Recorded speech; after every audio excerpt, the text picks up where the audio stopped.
Hi, I'm James Crowhurst from ICT Techie, and in today's video I'm going to walk you through my hour of code lesson using Scratch Online. The idea of the lesson is to teach the children to create a game where a diver is controlled and he's able to collect jewels. We are going to be using Scratch Online, which is available at this website address. And when you load Scratch Online, you're presented with the basic Scratch screen. Okay, step 1. You need to show the children how to add a background. To do this, you need to use the background editor down here and select the Choose Backdrop from Library option. Then select the theme Underwater from the themes on the left hand side. Now you have the option to choose from 5 backgrounds. The 3 in the middle, Underwater 1, Underwater 2 and Underwater 3, are the best choices. I'm going to use Underwater 2, so I'm going to click on that and move to the bottom right to press OK. Okay, at this point you'd get the children to add their backdrop. Step 2. Now we have a background, we're going to add a diver. First we're going to remove the cat. At the top there are some tools for removing the sprites and changing the size of the sprites. The scissors allow you to delete a sprite. I'm going to click on the scissors, click on the cat, and the cat sprite will now disappear. Okay, now the cat sprite is gone. I'm going to add the divers by using the new sprite tools just here.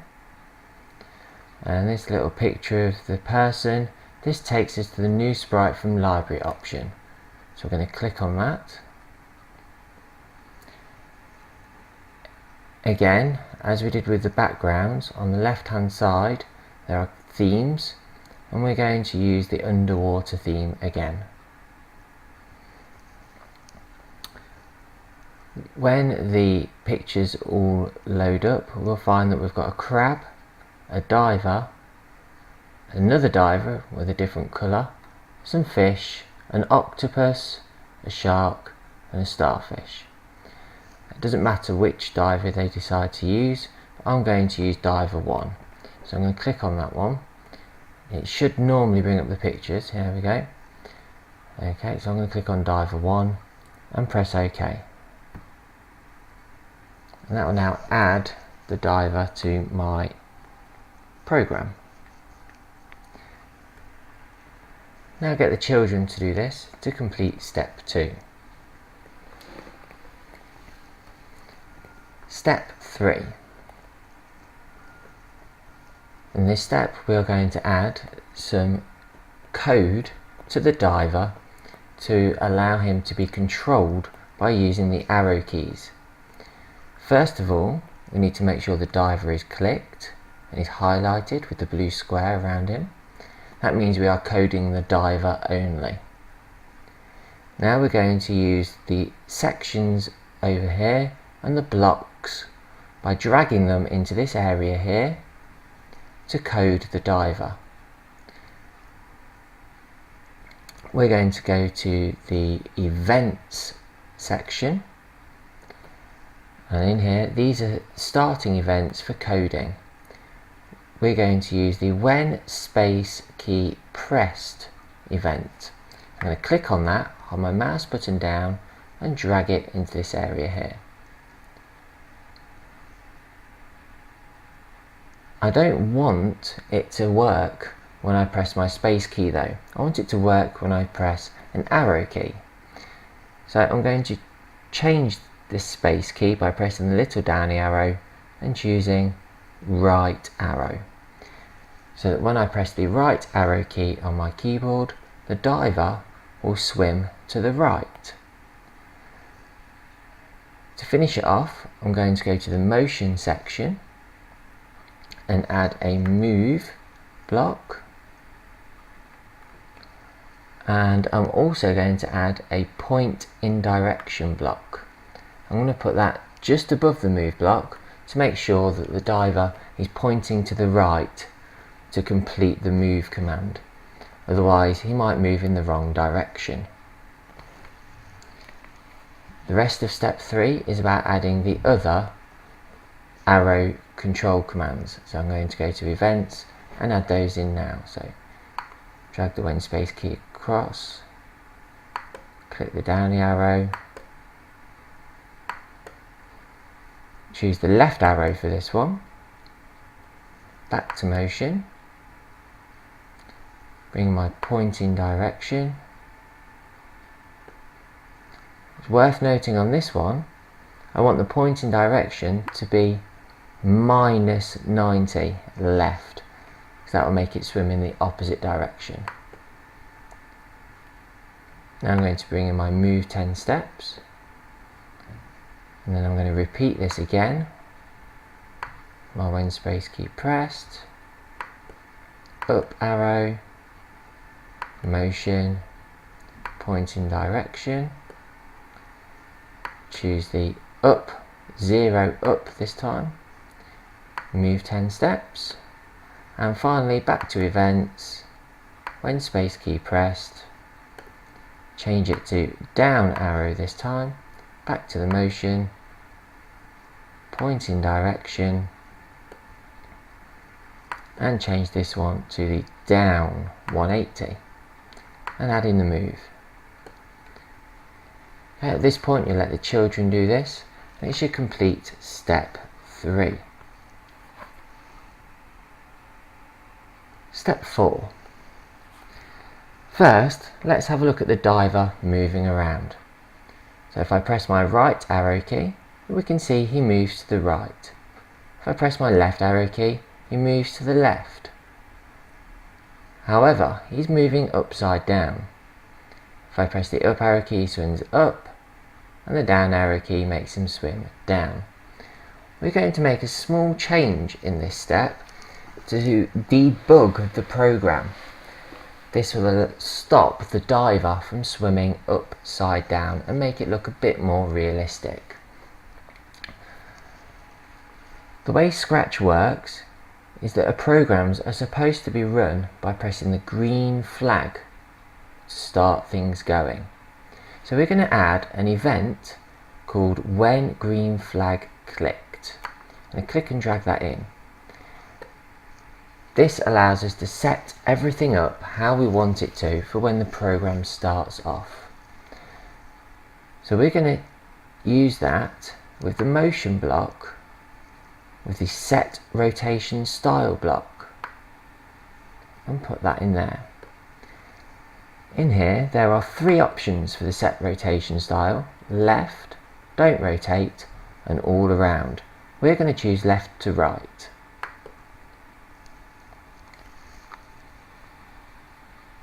Now let's give that a quick test, so that when I press the green flag, now if I press the right he swims to the right normally, press the left he swims to the left normally, up makes him swim like he's moving upwards, and down makes him swim like he's moving downwards.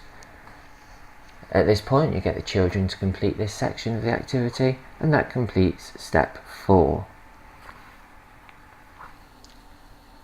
Step 5. Now we have a diver that can be controlled using the keyboard. Let's give him something to collect. We're going to create a new sprite of a jewel for him to collect. To do this, we're going to go to the new sprite tools and we're going to click on the paintbrush. This gives us a sprite editor which is very similar to Paint.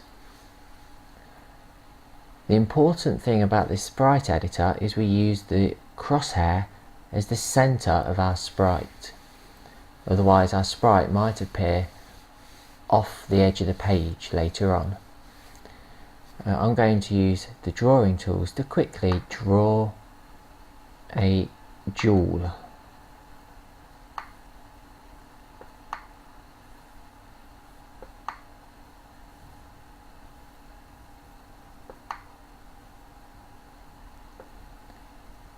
Created the outline using the line tool. Now I'm using the fill tool to fill it in, and let's make it shine a little bit by using the brush.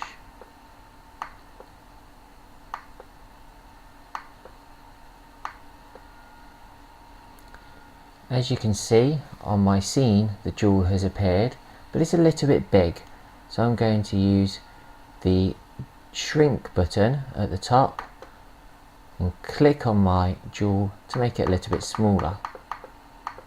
There we go, that's better. Now let the children create their jewel, and that completes step 5.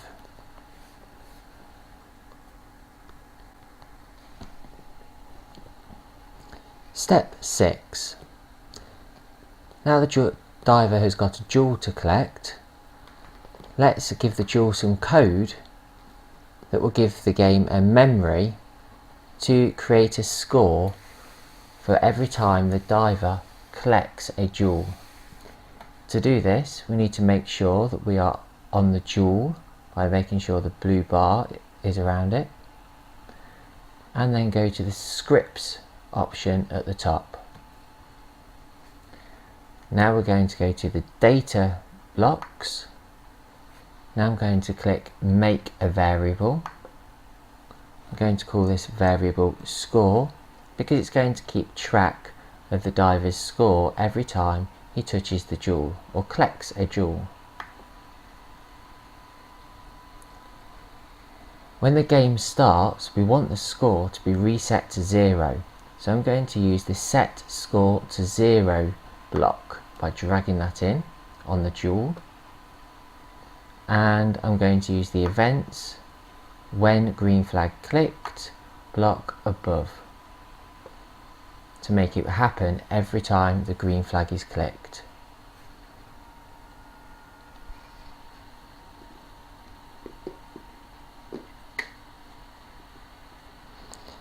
Now let the children do this, and that completes step 6.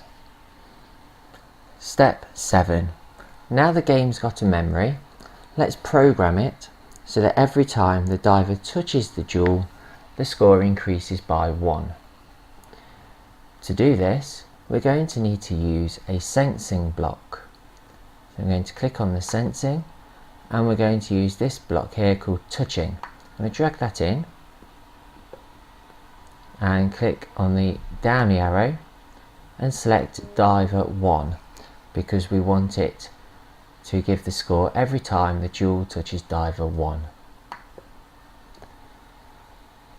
Now I'm going to use the control blocks with wait until because I want this to pause and wait until the diver touches it. I need to combine these two together by dragging the blue block inside the wait until block to create the wait until touching diver 1.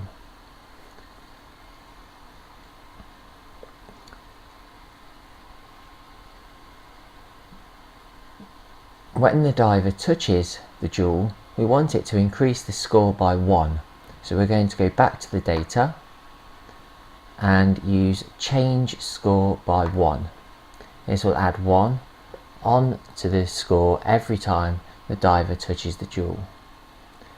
To make this work continuously, we also need a control block called forever. That will make the program loop around forever or until the game is stopped. So I'm now going to put this inside the forever loop and pop the forever loop underneath my when green flag is clicked. This means it will now start working as soon as the game is started. Now let's check the game. I'm going to move the diver away from the jewel first and press the green flag. You see my score is 0. I can move my diver along and now I'm going to touch the jewel. However, we can see that the jewel has not disappeared and the diver's score is going up rather rapidly. However, we want the children to see this happen, so this completes step 7. Let the children do this now and we'll sort out this problem in step 8. Step 8. Now, to solve the problem of the numbers going up rather rapidly with the joule, we need to add some more code to the joule script. To do this, we need to make sure we've clicked on the joule sprite like I just did. And now we're going to use a hide block, which is in the looks section. So I'm going to go to looks, and here we've got show and hide. So I'm going to bring the hide block in, and I'm going to drop that underneath the change score by 1. So now it's going to hide the joule.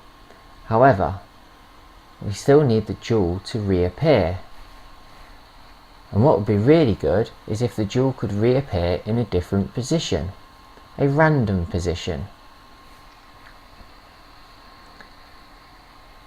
In this step, you need to explain to the children that the screen is made up of pixels and they are only so many pixels wide. If you look down here, we've got X and Y, and these numbers change dependent upon where your mouse is.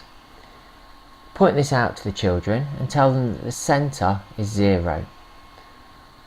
And we need to use some numbers to be selected using a random number generator in between minus 230 and 230 on the X value, and minus 170 on the Y value, and 170 plus on the Y value.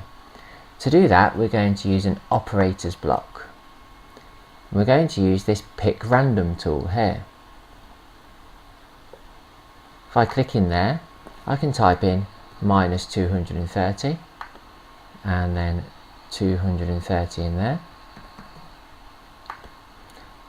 And this is going to be for my X, and I'm going to bring this one in for my Y, which we said was minus 170 and 170.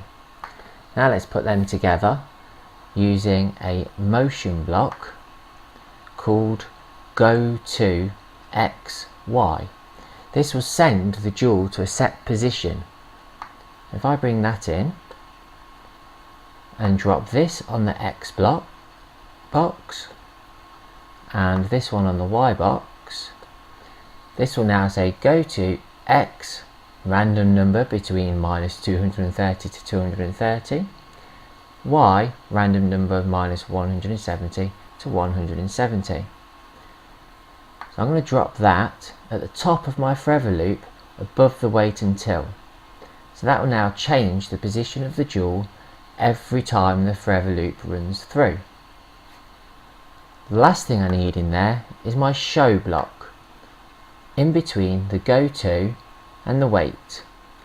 So what's happening now is my joule is sent to a new position, it shows, it waits until the diver touches it, changes the score, and then hides again. As this is repeating forever, it then chooses a new position, reappears, and waits. Let's see that in action now. Press the green flag, and I've already got a score of 1, so it must have appeared under my diver. So you can see now that as I move my diver around, my joule is reappearing in different places, and my score is only going up by 1. Now get the children to add this onto theirs, and that completes step 8.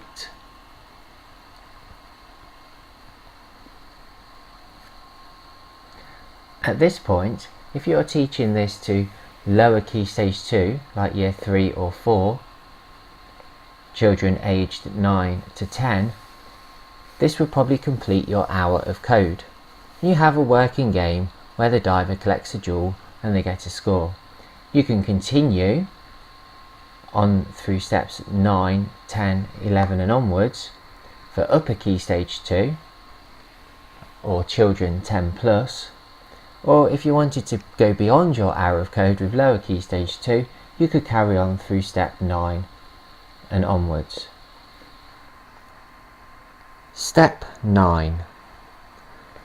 Now we have a game that works. When the diver collects the jewel, he gets a score of 1, and the jewel moves around to make the game a little bit harder.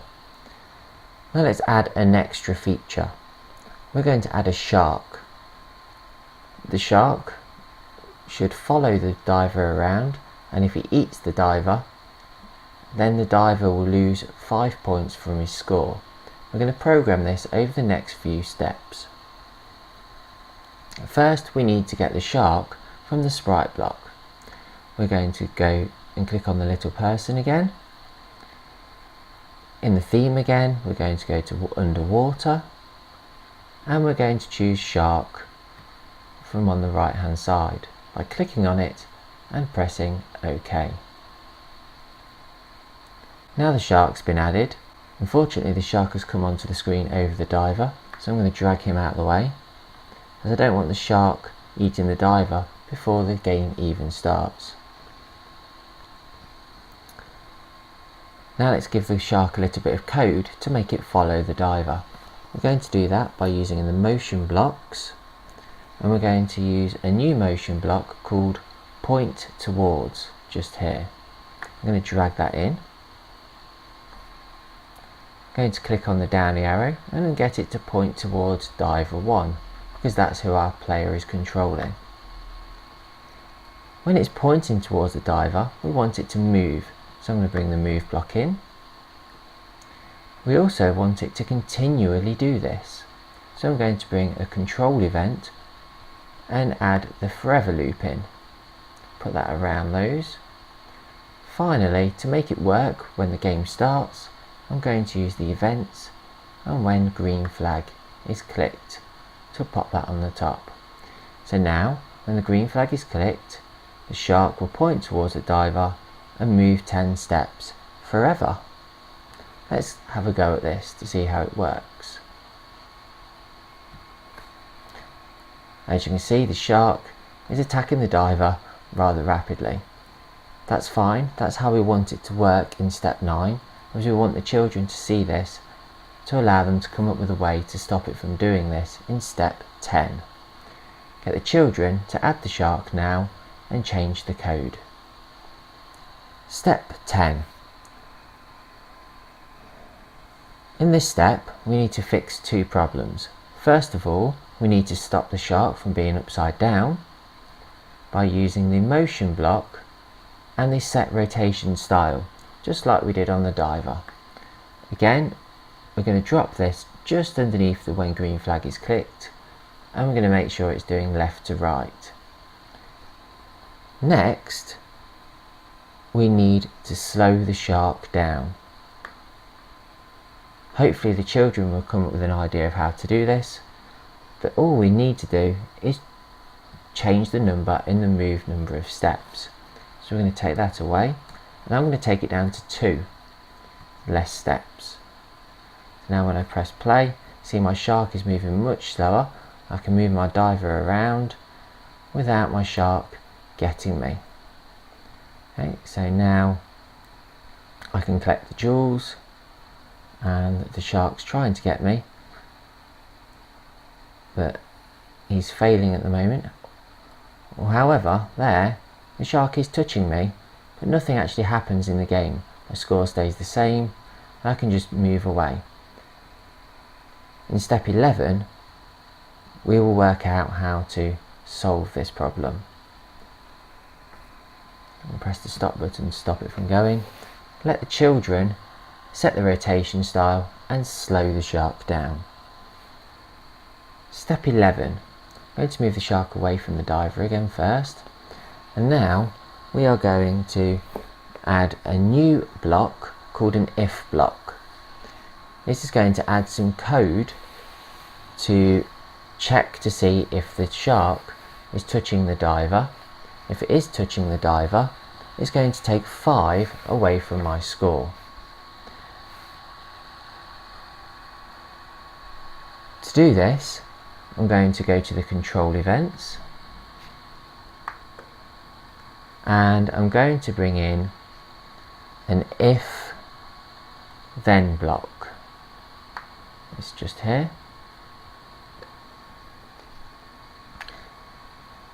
Now, again, we're going to use a sensing block, and we're going to use the touching block. Click on the down arrow, choose diver 1. So, it now reads, if touching diver 1, then it needs to do something. So we're going to go to data, and we're going to use change score. Drop that in there. This time, instead of adding 1 to the score, we're going to click in there and press -5. It's important we include the minus, otherwise it'll be adding 5 to our score rather than taking it away. Now we need to put this inside our forever loop above the point towards diver 1. Put that in there. So now it's doing a forever loop. It's checking if it's touching the diver. If it is, it will take a score away. Otherwise, it will just carry on pointing towards the diver and moving. Let's try that out now. Press the green flag to start my game. So Milan collected 1 jewel, so I've got a score of 1. Shark's still not touched me yet. I've got 2 jewels. Oh no, the shark's touching me. Oh no, my score's going down massively. That's okay. I want this to happen because we want the children to see this, as we need to debug the program in step 12. I'm just going to stop that. Now get the children to add this if block to their program.